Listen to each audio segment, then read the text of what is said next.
Wait. Okay. If somebody wants to get the door in the back. Welcome to the Nova project update session. We did the first of these in Boston for the Okada release. So this is going to go over Pike and Queens. My name is Matt Riedemann, work at Huawei. I'm Melanie Witt, I work at Red Hat. We're Nova cores, Nova people. So what is Nova? If you don't know, Nova is the compute service in OpenStack. So you can create VMs and bare metal and very limited container support. The project background, so Nova was, besides Swift, I guess, an original project for OpenStack. In the Pike release, there were 237 contributors. So this is people that actually merged at least one patch. The user survey numbers here are from April. So these are the same as what we presented in Boston. I can only imagine that the adoption rate has exploded beyond 98%. Or it could be like 50 now, I don't know.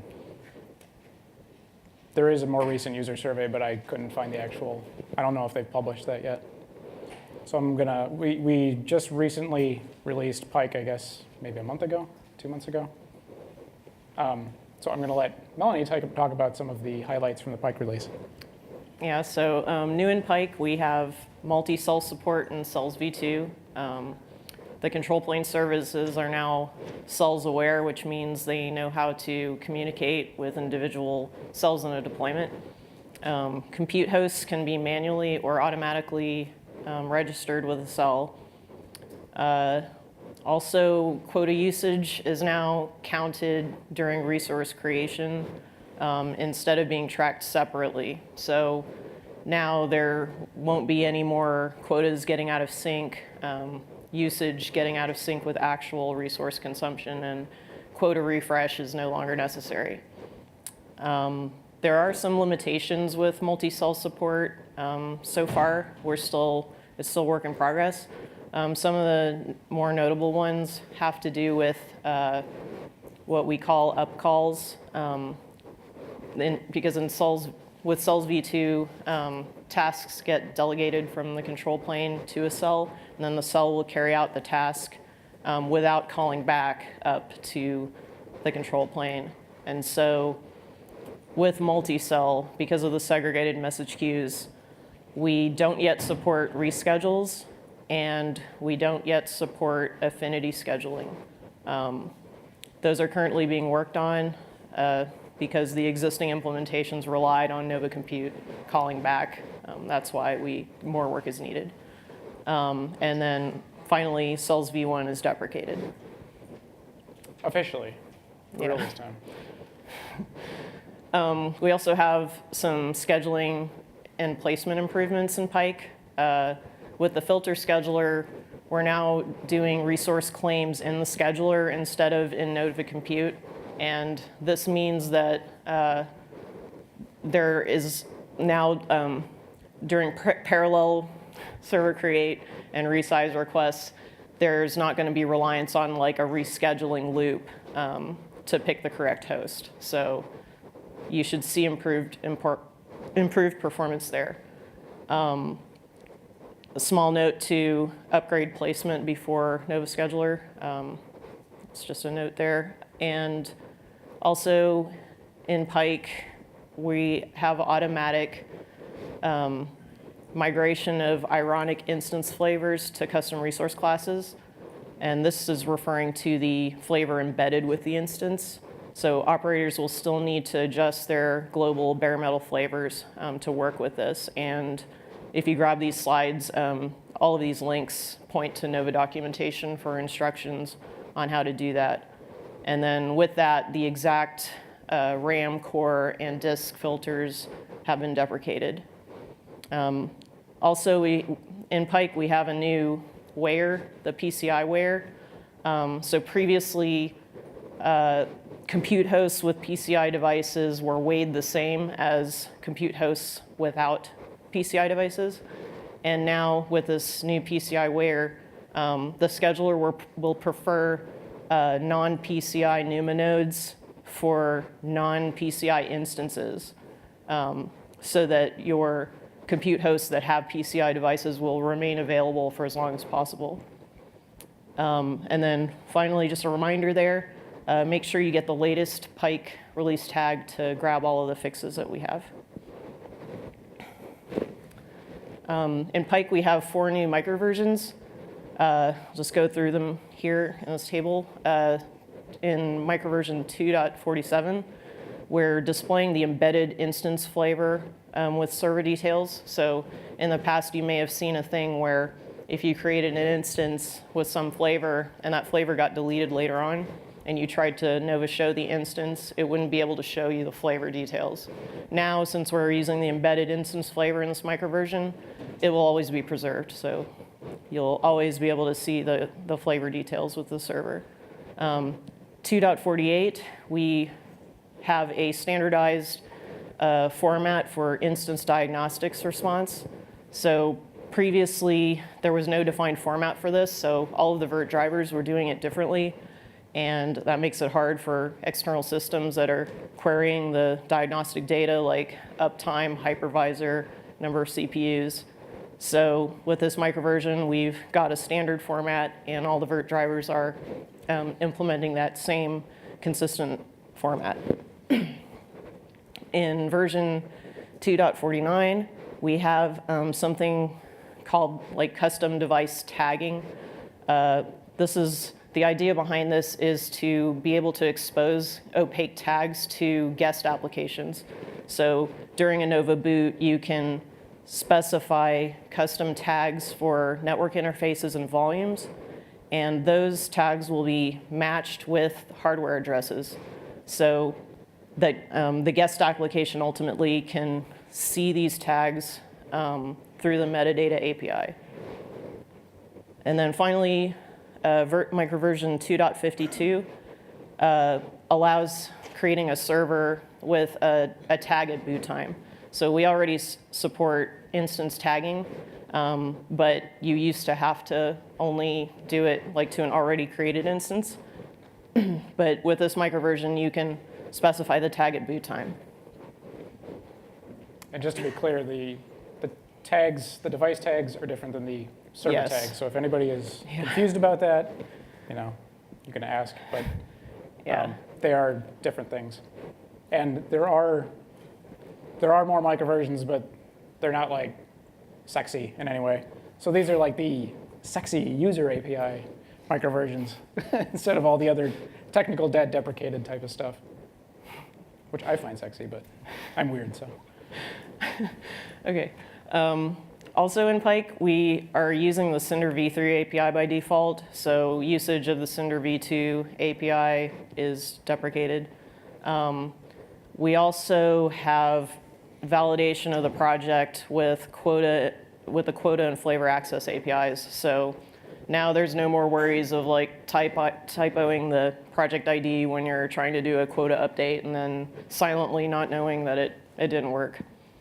And then finally, certain types of volumes and compute drivers support extending the size of an attached volume, and that's available with the libvirt driver and the iSCSI and fiber channel backends.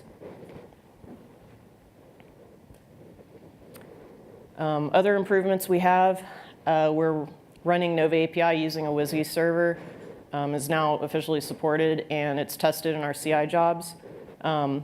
Just a note, you need to update your API paste.ini file to add the request log middleware in order to get things like remote address, request method, microversion, and things like that logged with every message. We also have a feature where troublesome computes will be auto-disabled after a configurable number of build failures occur on it. So that means, for example, if 10 builds fail on that compute host, it'll be taken out of the scheduling rotation. Another thing in Pike, it's now possible to configure a service user token for long-running interactions with the image service. So in the past, you may have seen like a large disk snapshot do a lot of work and then fail at the end because the auth token expired, and then you have to start all over again. Now, if you configure the service user token, it will automatically refresh that for you, and it'll go ahead. And then finally, policy rules are now documented. So in the Nova documentation, you can see all of the possible policy rules and their explanations online. Which is actually, the policy rules thing is also like it's a Queen's goal, I believe. So this was something that we had done in Pike. And it's also not only the rule, but also like every API method that the rule applies to. And so like get and post, and it's pretty detailed. It's really nice. The OSIC team worked on that in Pike. And so now I'm going to hand it back to Matt to let you know what's coming in Queens. Thanks, Melanie.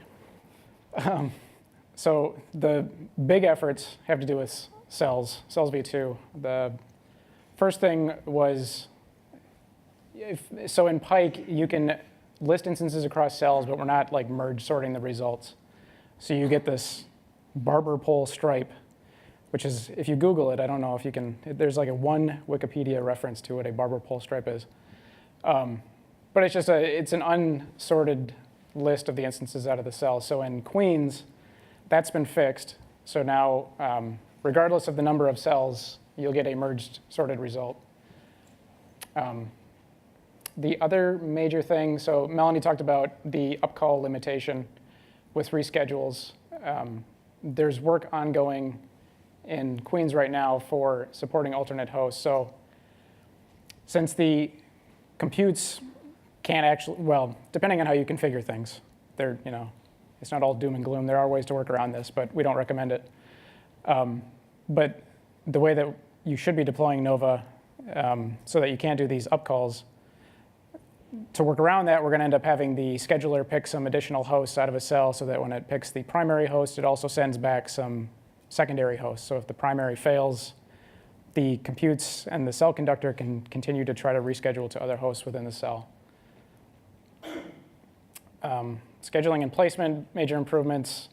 Another thing that sort of came up late in Pike was the major big thing with placement is now that the scheduler creates resource allocation. So if you are familiar with the claims process in the compute service, that has basically migrated to the filter scheduler.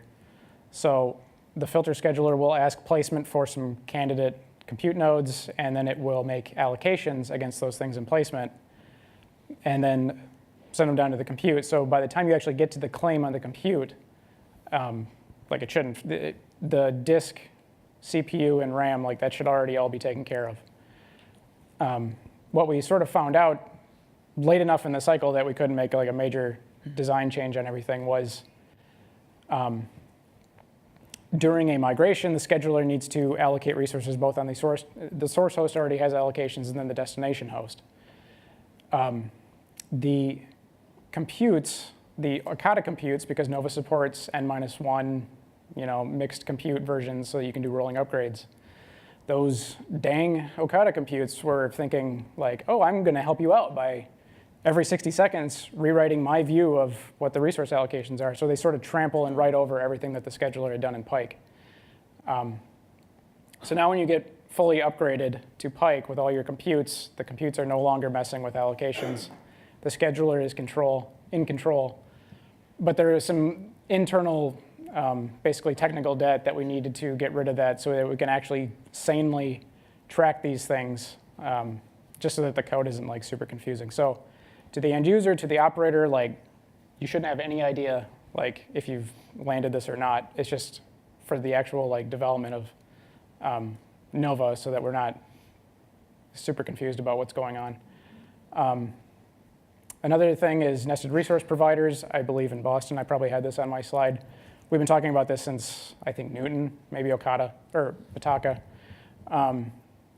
Nested resource providers like should actually get done, I think, in Queens at a limited support for SROV physical functions and virtual functions. We're not working on NUMA nodes. We're not working on like every sort of crazy modeling thing you can do with nested resource providers.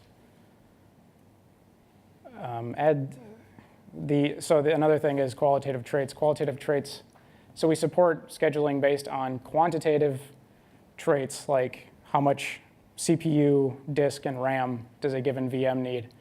Qualitative traits would be like, is the disk going to be SSDs or features of the hypervisor maybe? So Intel is working on adding support so that you can configure the flavors to ask the scheduler for a very specific type of compute node, resource provider, I guess. And we're doing ongoing work to get the placement API support into OpenStack client. Other improvements, we're actually getting pretty close to supporting volume multi-attach. There are some lingering like stuff that Cinder has to get done. We actually had a session about this yesterday. Pretty close to landing a new microversion in Cinder and then using that on the Nova side. And then we should have some basic multi-attach support with the libvirt driver in Queens. Another big thing that actually came up, we talked about this in Barcelona, but the second bullet about using the Neutron port, as is usually the case, Neutron, like we talk about a thing at a summit, and then Neutron actually goes off and implements it, and then they're waiting for us to use it. So this is actually Nova using this port binding API for Neutron to do port binding on the destination host and the source host during a live migration so that you can reduce the network downtime by the time you flip the network over and bind the port on the destination host. And it's also potentially a way that you can migrate between different network backends. So if the source host is running OVS and you're migrating to a destination host that's running OVN or Linux Bridge, you can do that without having to reboot the instance at the end. So Melanie talked about deprecation of some of the bare metal scheduling filters. We're working on adding traits support. So there's a capabilities filter, but this is a little bit different. This is actually tagging ironic nodes with traits, and then Nova being able to use that for scheduling on the Nova side with qualitative traits of a node. We're working on basic GPU support for at least the libvirt and the Zen driver. We migrated all the documentation over from OpenStack manuals and Pikes, and during that process, there's just a ton of like, oh, there's a thing, it says like in the current release, which is Liberty, so there's a lot of like just cleaning up of the documentation that we need to do and reorganizing things so that when you come in through the homepage for the Nova docs, you can actually find things and they make sense. And then there's more PrivSep integration going on, which is another sort of old topic, and now it's actually got somebody driving it. Some other improvements we're working on in Queens, personality files, again, a thing that we've been talking about deprecating forever.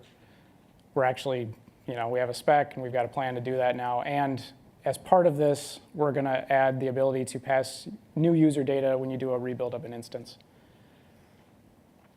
Another thing, sort of, it's related to rebuild, but allowing the ability to change a key pair on an instance through a rebuild.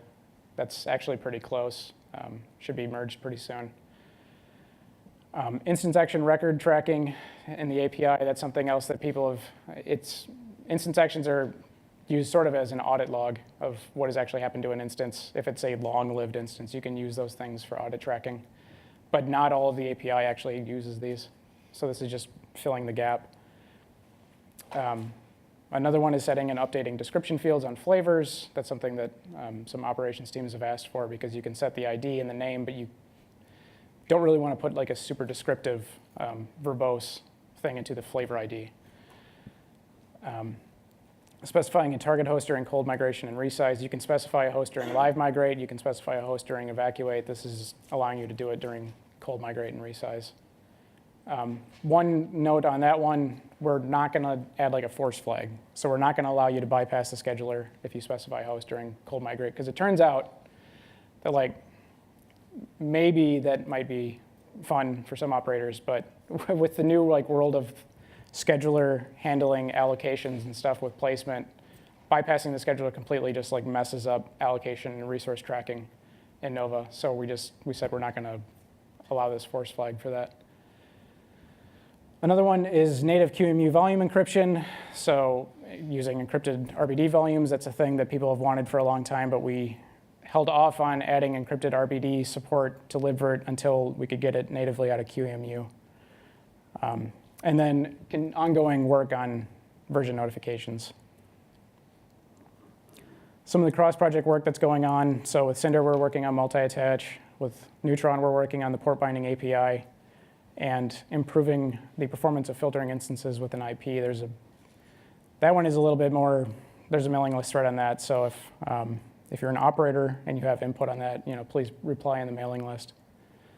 Because there are potential API impacts to that one, depending on how we do it. For Ironic, we've got the scheduling with traits, and then there's just some feature parity blueprints for doing rescue, boot from volume enhancements. There was Ironic could do boot from volume and Pike, and then this is enhancing on that. And rebuilding with an actual, like not blowing away your config drive during a bare metal rebuild. Keystone, there's some work going into Nova on doing a standardized configuration of all the services that Nova talks to using Keystone Auth. So the example for this I try to remember is that for every one of the different services that Nova talks to, there's like one option that allows you to override the service catalog and say, I want Nova to go directly to this URL. But each of those options is like endpoint override or admin URL, or they just all have different names and they different things. And so part of the point of this is doing everything in a very standard way so that it's the same for all configuration for all the services, and just hopefully simplifies the life of operators and tooling that has to do this. So looking beyond Queens, some of the things that we're not going to get done in Queens but are looking for towards Rocky, bandwidth-based scheduling. This is actually dependent on a few other things that we're working on in Queens, like nested resource providers.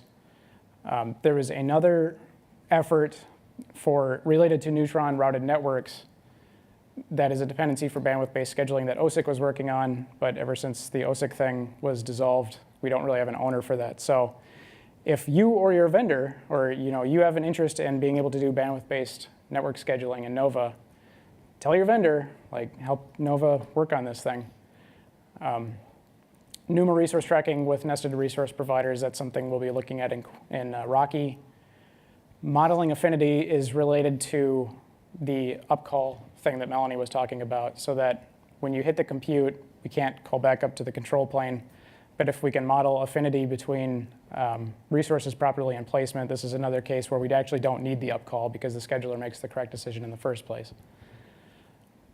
My favorite one, Cels v1 and Nova network removal. That I am looking forward to that. I think at the PTG in Denver, we said if we can fix the instance list merge sort thing, that we're going to move forward with deprecating Cels v1 and finally getting rid of Nova Network 2. So that code's all merged, and so we're going to do it. So if you have, GoDaddy and the Nectar guys, we're actually serious this time.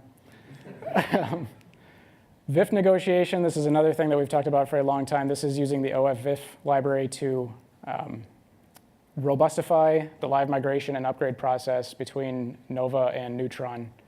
So Nova can say, I understand this version of this OS, this Open vSwitch port binding. And then Nova would say to Neutron, here's the version I understand. What do you understand? And then it's sort of this Nova and Neutron communicating so that you actually are doing port binding correctly between different versions of the services. Another one with Cinder is either adding a ephemeral storage backend or simplifying the boot from volume flow. The latter I tend to think of like the get me a network feature with Neutron, but boot from volume with Cinder, so that you don't have to specify the block device mapping v2 dictive craziness when you just want a volume attached to your server when you create it. And then another one is accurately modeling shared storage and placement in Rocky.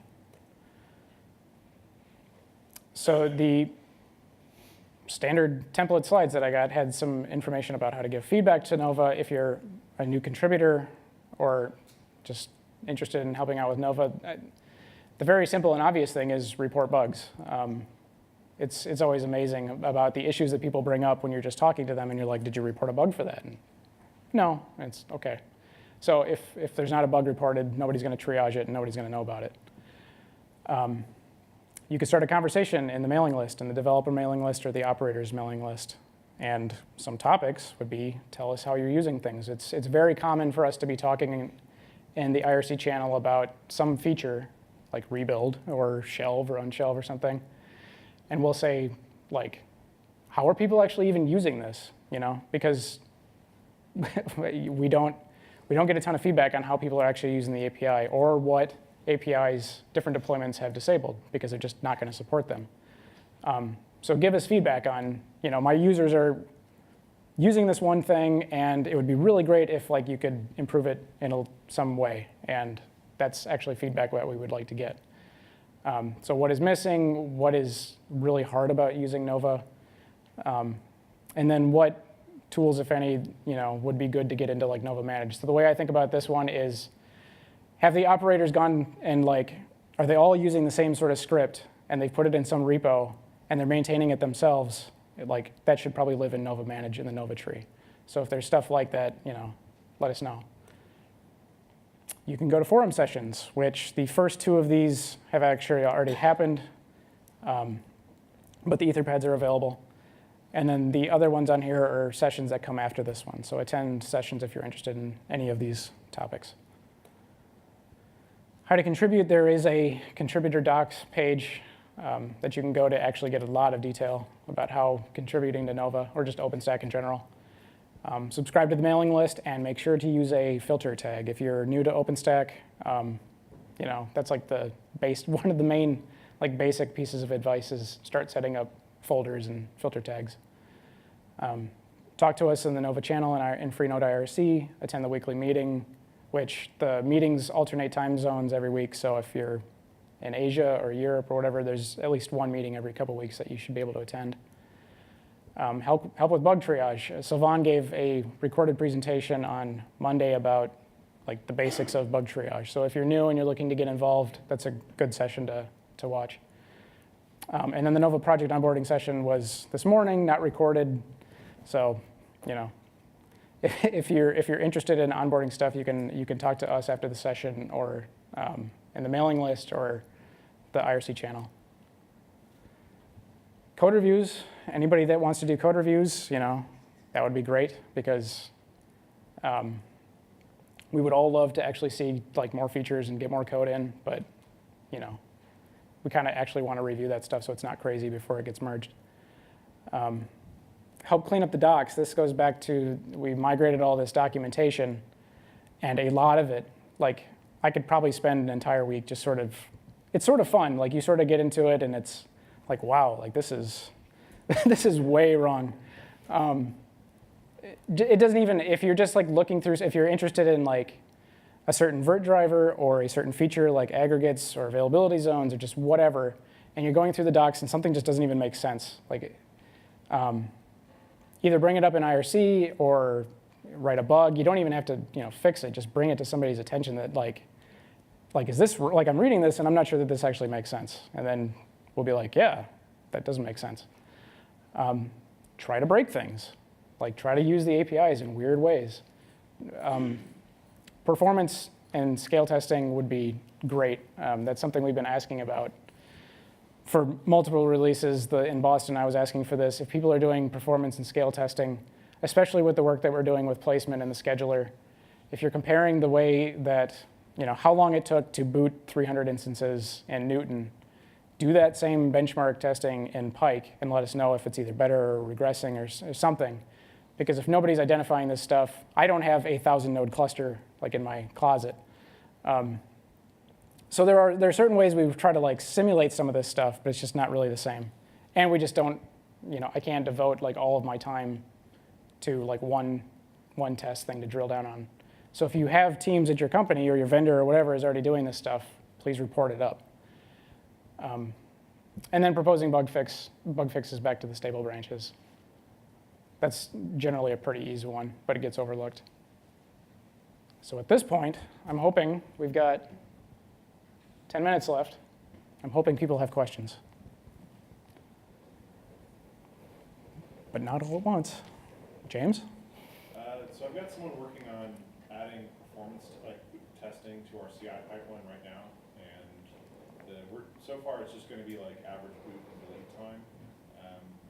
If there's a list of interesting metrics that y'all have, I would like to know so I can add that. And then also, if there's a convenient way for me to either programmatically or just periodically send some of our performance information, let me know.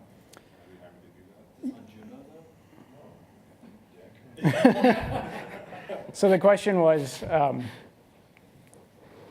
we're looking at doing performance testing of, or just tracking how long it takes to create, delete a server, some simple stuff, and then how do we report that? There is it's either, I don't think it's right now, but there is a session that I'm not going to be able to go to, but it's called like extreme destructive testing or something like that.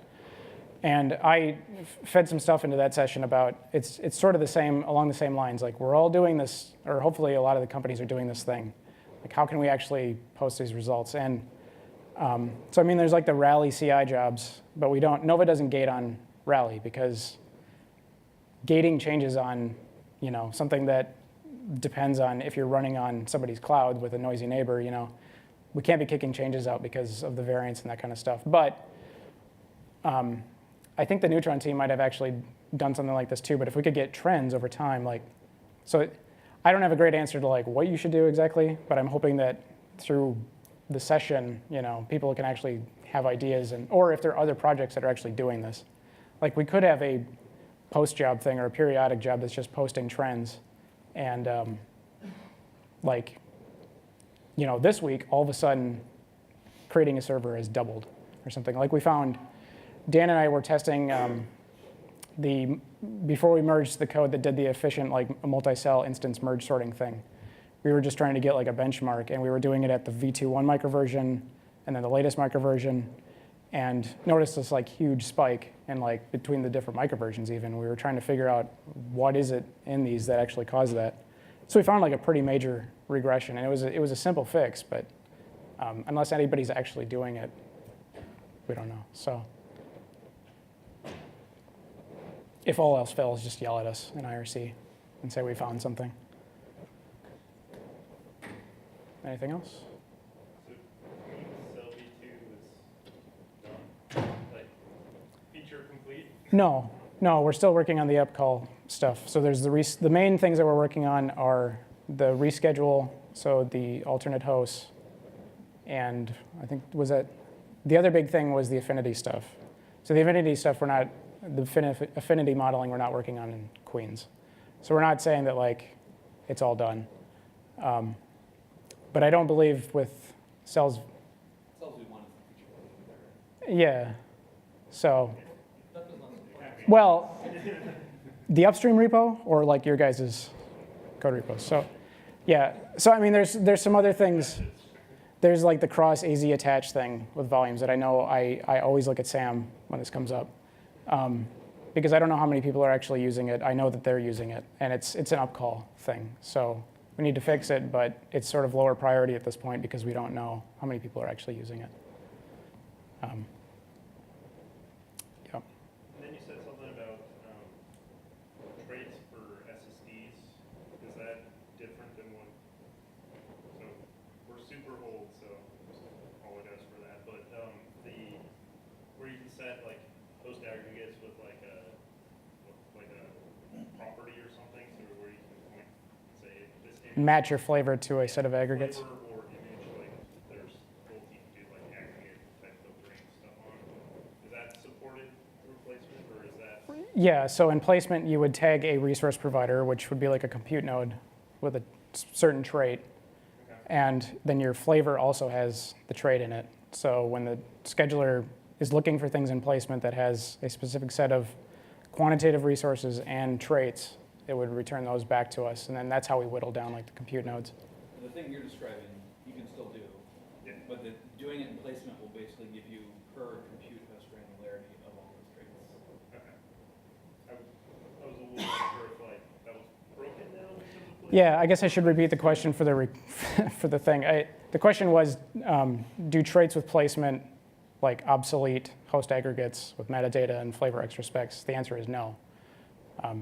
It's a little bit different, but yeah. Is traits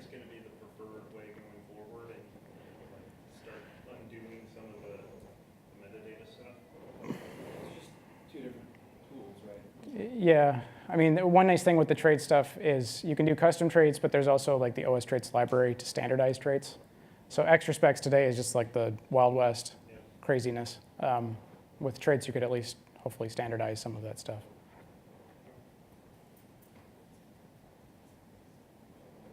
I think we got 5 minutes. Any other questions? For the stable policy, it's when you fix a bug in master, what's the policy in having it cherry pick to the stable branches? Like you automatically cherry pick everything? No. So there is if you Google like OpenStack stable branch policy or something, there is a very detailed document on. So the stable branches have different like support phases. So Pike right now is in phase 1. So basically like any bug fix is fair game. Once you start getting into phase 2 and phase 3, it becomes like Newton should be end of life right now. It's still open for Nova because we haven't closed it out yet. But once you get to like the very oldest branch, it's basically critical or security fixes. So if it's going to break upgrades or it's going to, it's a CVE or something, then we can fix it. But if it's like a very latent issue. Like Okata today is still actively supported. Yeah, Okata is phase 2, so there will be a little more scrutiny than Pike would get. But we're still backporting. We've got bugs that were reported against Okata. We fix them on master, and then but it's not like automated. We don't have anything that's. Okay, because the suggestion from the user community, if you look at the survey, the user survey, most large installations are on very old releases. So Yeah. what you will see is in the next year, a lot of people are upgrading to Okata. Yeah. So what I want to say, if most of the stuff is cherry picked to Okata today, most likely you will see a lot of things tested and Yeah. Okata in the next year. But if this job is not done, then it's very long time before you see the result of your work really used by the users. Yeah, and that's so in the how to contribute thing. I said, backport fixes. And what you said. When we start to end of life a branch and you're doing bug triage, you actually really you literally see like a bunch of new bugs that come out that say I'm upgrading to Okata, and I hit this issue, and it's either been fixed and you can point them to the fix or something. But there are certain things that are still coming up like, this was broken in Okata and we're just now getting to it. But we're doing lots of stuff, so we need help with people that are actually looking at these things. And we try to, in Launchpad, there is a way to say that which series of which releases a certain bug affects. So it might get fixed on master, and then if the bug says like we should backport this to Pike and Okata, like people could just be querying Launchpad to find that, and then be proposing backports and reviewing them. It's not automated, and it actually takes people that care to look at that stuff. So we try to do it, but I'm sure stuff slips through.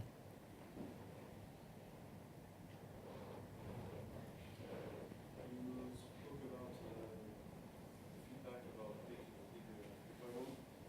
One of our issues that we have with Nova is on big deployment when the customer or community that are doing a lot of Nova delete, the database is doing a lot with deleted elements.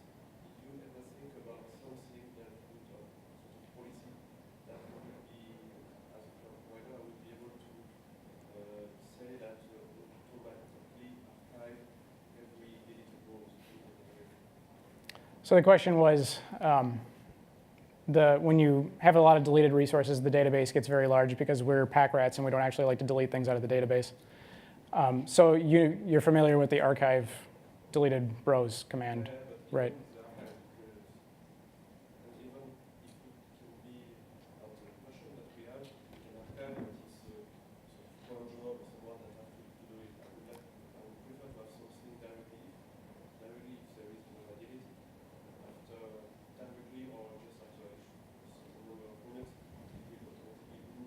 Yeah, so you want like a periodic task within Nova to automatically archive or something. Yeah, it's.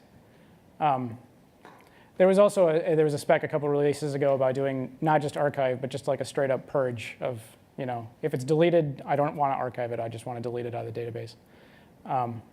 So there is stuff like that. It's just we would need like a blueprint or something. You know, I don't think that that's really unreasonable, but just need the feedback. Yeah. Other questions? I think we've got 1 minute. We're out of time. No questions. Okay. Well, thanks.